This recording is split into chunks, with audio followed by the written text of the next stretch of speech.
ওই দেখা যায় তাল গাছ, ওই আমাদের গা, ওইখানেতে বাস করে কানা বগির ছা। ও বগি তুই চাইস কি পান্তা ভাত খাইসনি? আরে পান্তা আমি খাই না, ফুড়ি মাছ পাই না।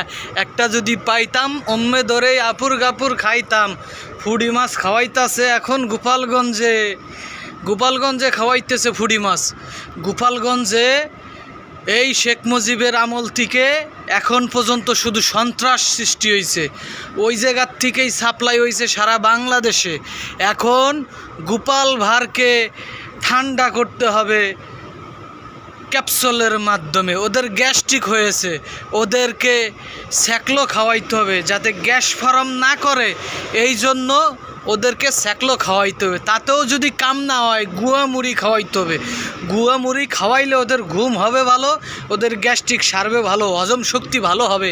তাতেও যদি না হয় তইলে আরও ওষুধ আছে, খাওয়াইতে হবে ওদেরকে অ্যালোভেরা। গোপালগঞ্জের ওদেরকে অ্যালোভেরা খাওয়াইতে হবে।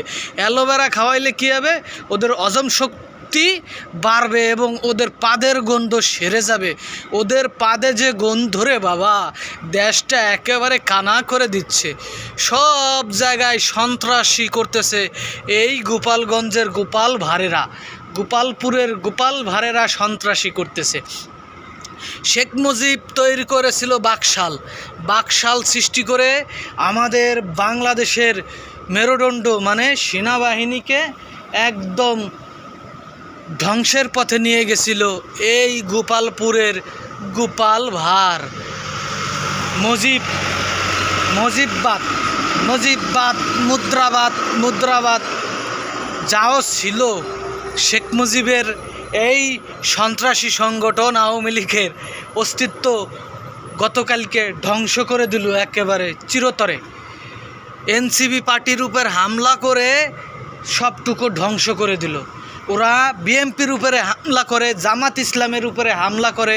ওরা সব সময় এই আওয়ামী লীগ একটি সন্ত্রাসী সংগঠন, ওরা সব সময় অন্য দলের উপরে তকমা দেয়।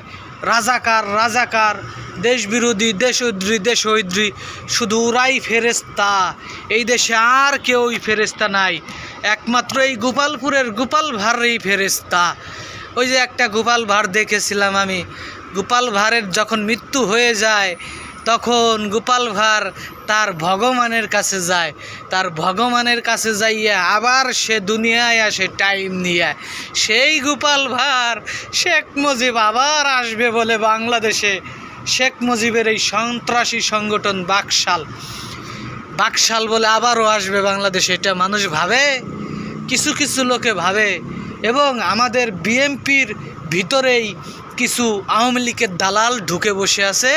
সেই সমস্ত দালালে আওয়ামী লীগকে পুনরায় প্রতিষ্ঠিত করার জন্য উঠে পড়ে লেগেছে। ওই সমস্ত দালালদের প্রতি জানাই ধিক্কার এবং অপমানদায়ক কথাবার্তা।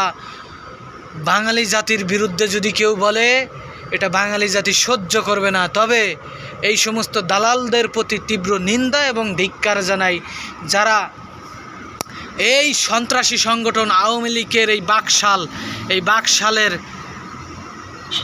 সাথে থেকে বিভিন্ন কর্মকাণ্ড করে।